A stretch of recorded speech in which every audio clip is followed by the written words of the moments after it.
Coronavirus Disease 2019 atau COVID-19 adalah penyakit menular yang disebabkan oleh SARS coronavirus 2, salah satu varian dari virus corona.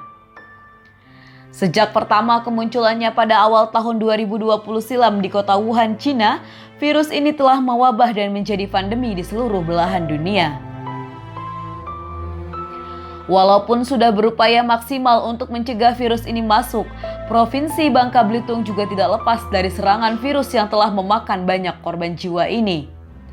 Kasus pertama terkonfirmasi COVID-19 di Bangka Belitung terjadi pada 30 Maret 2020.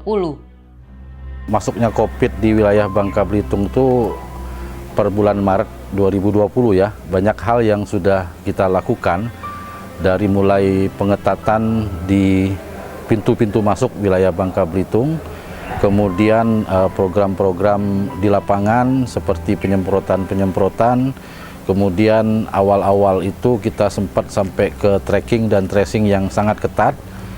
Jadi pada saat awal COVID, kita flashback berarti mulai Desember ya, Desember tahun 2019, di mana mulai munculnya COVID di Wuhan, di Cina. Itu dari Kementerian Kesehatan, dari Dirjen P2P itu sudah melakukan instruksi untuk pengetatan pengawasan di pintu masuk. Kemudian pengetatan itu kemudian dimulai masuk ke wilayah, itu ada instruksi lagi dari Direktur Surveillance dan Karantina Kesehatan untuk pengawasan seluruh alat angkut yang melakukan pergerakan di wilayah Indonesia, baik itu orang, barang, dan alat angkutnya itu harus kita awasin. Jadi kita melakukan pengawasan itu secara terus-menerus dan rutin seluruh kegiatan yang ada di pelabuhan dan bandara.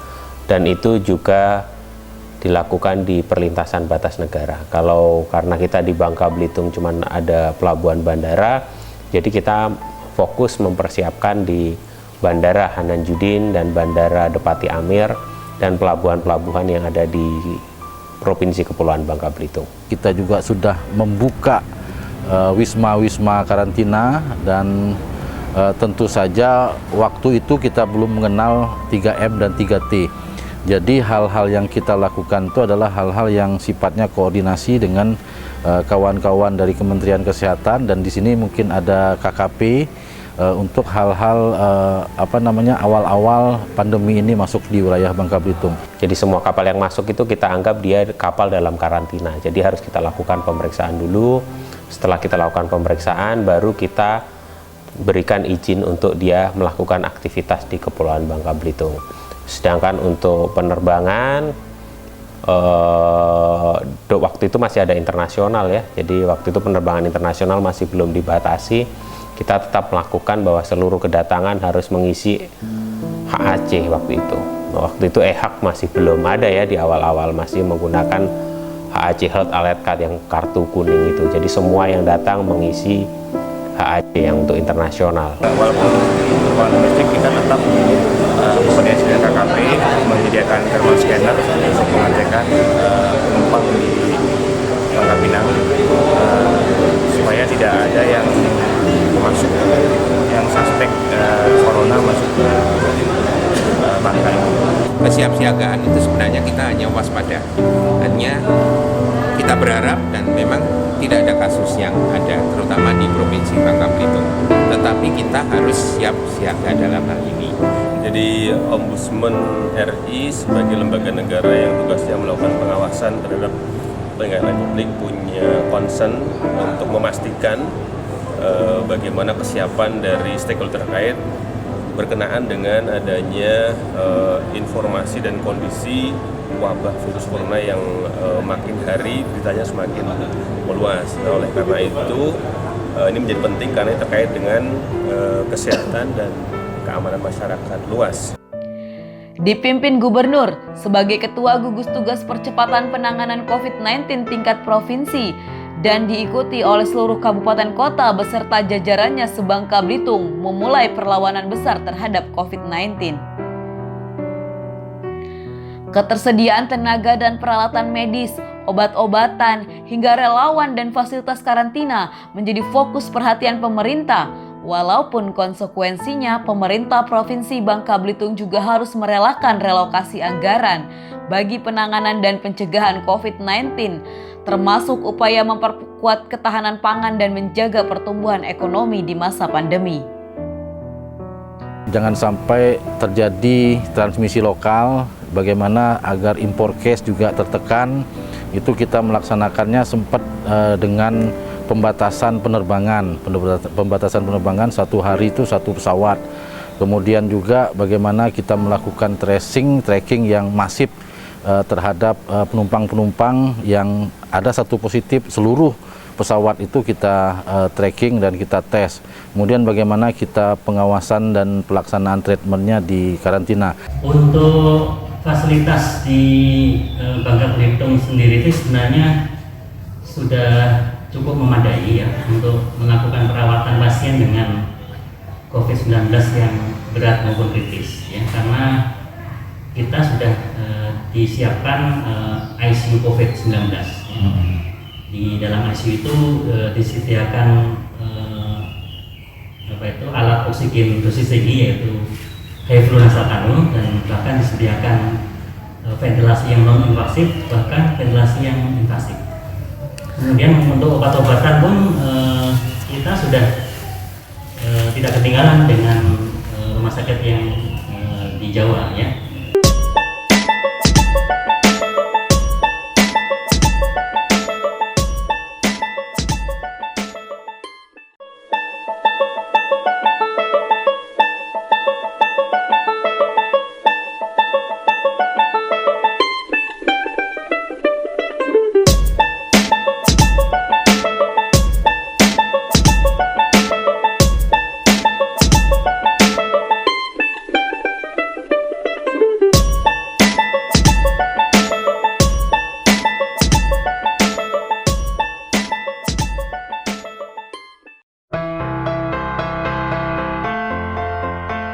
Seluruh unsur terlibat dan bahu-membahu dalam perang besar melawan COVID-19 di Bangka Belitung.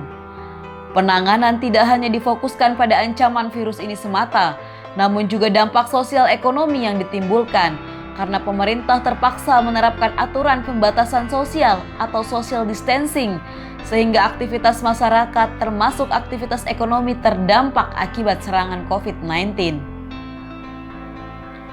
Kampanye besar-besaran untuk mencegah penyebaran COVID-19 di tengah masyarakat terus digaungkan dengan slogan 3M, memakai masker, mencuci tangan, dan menjaga jarak, yang kemudian hari berkembang menjadi 5M, memakai masker, mencuci tangan, menjaga jarak, menjauhi kerumunan, dan membatasi mobilitas dan interaksi.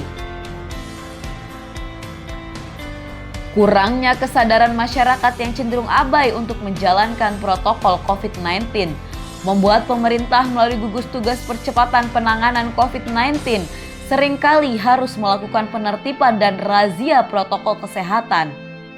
Hal ini terpaksa dilakukan untuk mencegah terbentuknya klaster-klaster lokal penyebaran COVID-19. Di samping itu, penanganan terhadap orang-orang yang terpapar COVID-19 juga dilakukan dengan seksama, di antaranya dengan mengalihfungsikan gedung Diklat Provinsi dan asrama haji sebagai pusat karantina sementara hingga dibangunnya rumah sakit khusus COVID-19 di Bangka Belitung. Dalam penanganan kasus terkonfirmasi COVID-19, Pemprov Bangka Belitung bersama gugus tugas percepatan penanganan COVID-19 juga melakukan gerakan 3T. Sebagaimana yang diinstruksikan pemerintah pusat, gerakan 3T tersebut adalah testing, tracing, dan treatment. Semenjak Januari 2021 kita sudah mulai dengan sistem 3M 3T secara masif dengan dengan PPKM, pemberlakuan pembatasan kegiatan masyarakat yang berskala mikro. Perang besar terhadap COVID-19 tidak hanya menguras tenaga dan materi, dampak psikis yang dialami petugas sulit untuk dihindari. Bahkan Sekretaris Gugus Tugas Percepatan Penanggulangan COVID-19 juga terpaksa mengenyam karantina akibat terpapar virus ini. Bukan permasalahan kita tidak disiplin. Saya pernah menjadi pasien positif corona di bulan September tahun 2020. Nah, waktu itu memang kita lagi dalam tahapan melobi pusat untuk mendapatkan pembangunan rumah sakit COVID yang alhamdulillah sampai sekarang sudah berdiri, dan kita mendapatkannya itu sebagai salah satu ya tidak semua provinsi yang mendapatnya. Kami ke Jakarta waktu itu ke kantor BNPB, dan kebetulan juga di BNPB di Satgas itu di lantai 5-nya sedang di lockdown karena banyak pegawainya, banyak stafnya, banyak pejabat di situ yang positif. Kamis 18 Maret 2021 menjadi momen penting dalam perlawanan Bangka Belitung terhadap COVID-19. Pada hari ini, Kepala BNPB Pusat saat itu Letjen Doni Monardo yang juga menjabat sebagai Ketua Gugus Tugas Nasional meresmikan Rumah Sakit COVID-19 yang terletak di Desa Air Anyir, Kecamatan Merawang, Kabupaten Bangka Belitung. Proses hadirnya rumah sakit COVID ini adalah atas permintaan dan inisiasi dari daerah, Bapak Gubernur, Direktur Rumah Sakit yang melaporkan kepada pemerintah pusat lewat BNPB, lewat waktu itu masih gugus tugas. Kemudian yang kedua, kami merasa senang dengan upaya pemerintah Provinsi Bangka Belitung yang didukung oleh TNI Polri serta komponen masyarakat lainnya, termasuk para relawan yang bekerja keras sehingga Bangka Belitung relatif dapat mengendalikan kasus COVID yang ada. Angka kasus aktif itu rata-rata sudah di bawah nasional, yaitu 8,36%. Angka kesembuhannya juga sudah di atas angka nasional, yaitu 90%. Dan angka kematian juga di bawah angka nasional, yaitu 1,54%. Jadi ini prestasi, dan tadi sudah saya sampaikan, jangan lengah. Ya, Bapak Presiden selalu menekankan konsisten. Tidak cukup hari ini kita disiplin, lantas lengah. Jangankan 1 hari atau 1 jam, 1 menit saja kita lengah, kita bisa terpapar COVID. Upaya global maupun dalam negeri untuk mengeliminasi ancaman virus corona mulai menampakkan hasil dengan ditemukannya beberapa varian vaksin COVID-19, di antaranya Sinovac dan AstraZeneca, yang kemudian mulai didistribusikan kepada masyarakat.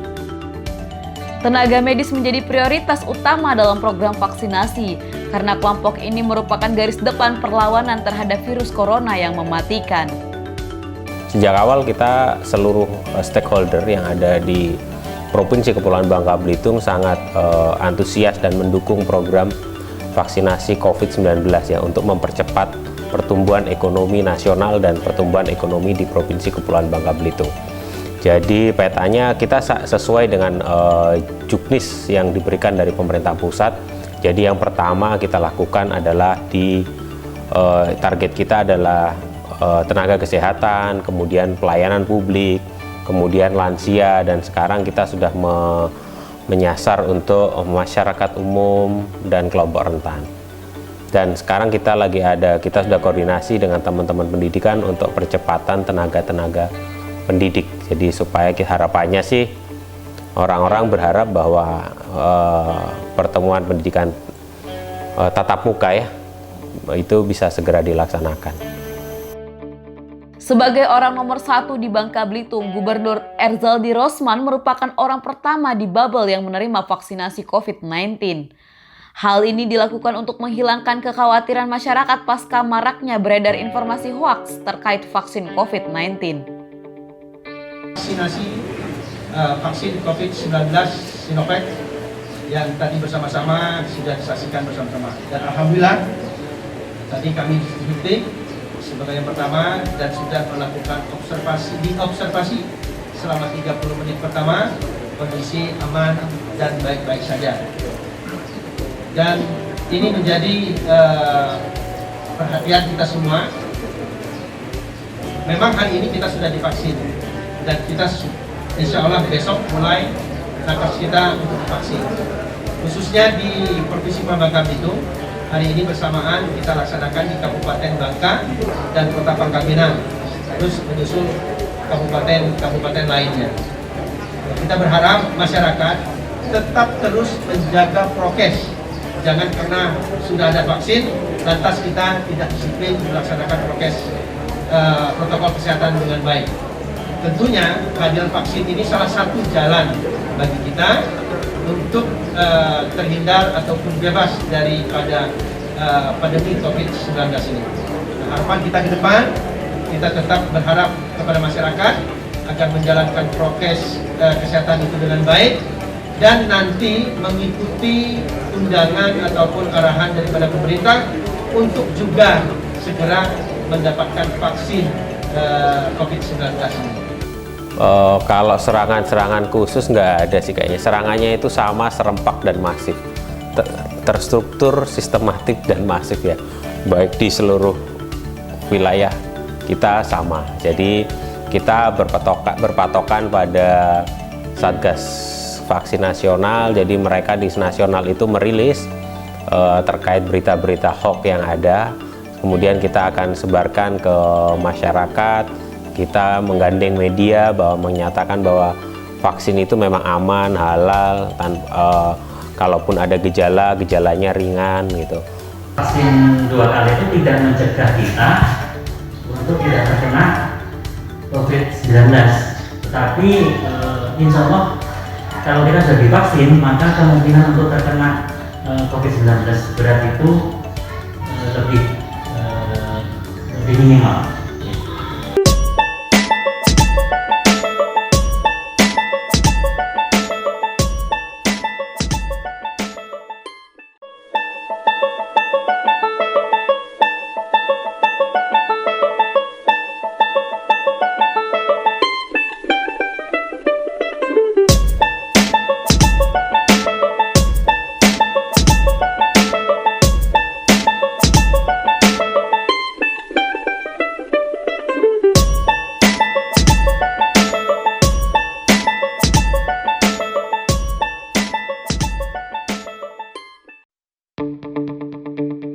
Walaupun program vaksinasi terus berjalan dan hingga pertengahan 2021 telah menyasar ke seluruh lapisan masyarakat, namun pandemi COVID-19 di tanah air belum juga menunjukkan tanda-tanda akan segera berakhir. Bahkan di beberapa daerah di Indonesia telah terjadi gelombang besar penyebaran COVID-19 yang kini telah berkembang dalam beberapa varian baru, di antaranya varian Alpha, varian Beta, dan varian Delta. Materi genetiknya menjadi berbeda dari materi genetik sebelumnya. Selama ini kita mengenal ada varian Alpha, kemudian ada varian Beta ya, dan yang terakhir yang cukup mengejutkan itu dan membuat banyak orang terkaget-kaget itu varian Delta ya. Sebenarnya mutasi virus ini ya, itu ternyata hanya 5% saja yang dapat membuat virus itu mampu bertahan lebih kuat dari sebelumnya. Jadi walaupun terjadi mutasi, sebenarnya 95% virus corona ini ya sifatnya sama, hanya 5% saja yang mampu membuat virus tersebut bisa bertahan. Hanya saja memang yang varian Delta ini yang banyak didengung-dengungkan, yang pertama kali terjadi di India, itu memang sifatnya menjadi lebih menular ya. Kalau sebelumnya seseorang itu bisa tertular karena kontak erat ya. Kontak erat itu dikatakan kontak erat itu kalau kita ada kontak dengan orang yang terinfeksi virus corona dalam jarak kurang dari 1 meter, kemudian dalam jangka waktu yang cukup, yaitu lebih dari 15 menit. Tapi sekarang ini dikatakan bahwa virus varian Delta ini itu tidak memerlukan kontak erat supaya menular, tetapi berpapasan saja sudah bisa menular. Menghadapi virus corona yang tidak kasat mata dan hanya bisa dilihat dengan mikroskop tentu bukan perkara mudah. Apalagi pandemi yang terjadi ini sudah terlalu melelahkan dan membosankan. Kini, tantangan penyebaran COVID-19 tidak hanya ada di tangan pemerintah atau gubernur semata. Butuh kerjasama seluruh pihak, terutama masyarakat luas, agar tertib menjalankan protokol kesehatan dan meningkatkan imunitas agar tidak mudah terpapar COVID-19. Satu langkah lagi yaitu menuntaskan program vaksinasi COVID-19 hingga mencapai minimal 80% dari populasi penduduk. Maka kehidupan dan aktivitas masyarakat sudah dapat kembali normal seperti sebelum adanya pandemi ini. Buktinya, di sebagian negara Eropa maupun negara-negara yang sudah menuntaskan vaksinasi COVID-19 hingga 80% ke atas, masyarakatnya sudah tidak lagi diwajibkan menjalankan protokol kesehatan COVID-19. Sudah tidak lagi dilarang membuat kerumunan dan tidak lagi diwajibkan menggunakan masker. Karena herd immunity atau sebuah keadaan di mana sebagian besar orang di dalam sebuah kawasan sudah memiliki kekebalan terhadap suatu penyakit, sudah terbentuk, sehingga tidak lagi dikhawatirkan terjadi penyebaran wabah yang tidak terkendali masif. Untuk dapat mencapai herd immunity di tanah air, khususnya di Bangka Belitung, masyarakat hanya dituntut untuk sedikit lagi bersabar dan tetap menjalankan protokol kesehatan. Karena upaya vaksinasi yang sudah terus dipercepat pelaksanaannya, agar target 80% warga tervaksinasi dapat segera terlampaui dan herd immunity dapat terbentuk. Ya, kita lihat di Piala Eropa ya, orang-orang sudah tidak perlu menerapkan 5M ya. Kemudian barusan kita lihat ini kejuaraan tenis Wimbledon, itu juga orang tidak pernah. Kemungkinan besar di Eropa ya, mereka sudah cakupan vaksinasinya sudah di atas 20%. Dan sebelum mencapai cakupan vaksin 20% itu ya tetap diterapkan 5M tersebut untuk memutus rantai infeksi. Sehingga dua-duanya tersebut kalau tidak terlaksana dengan baik, artinya ya mungkin bisa kita lihat mereka sudah tidak perlu lagi menerapkan 5M. Untuk jaga kesehatan dia kalau keluar nggak perlu takut lagi. Kalau biasanya kan takut di rumah terus karena takut terkena COVID kan. Lebih aman kalau udah divaksin. Karena yang pertama katanya kalau vaksin nggak perlu lagi kan di antigen. Karena kita mau antisipasi antibody kita. Ya namanya usaha dan ikhtiar ya, karena memang COVID ini benar-benar ada gitu loh. Dan kita sebagai masyarakat harus berpartisipasi untuk membantu program pemerintah ini, khususnya di Bangka Belitung, umumnya di Indonesia ini, agar COVID itu tidak menyebar terlalu cepat, terlalu luas untuk masyarakatnya gitu.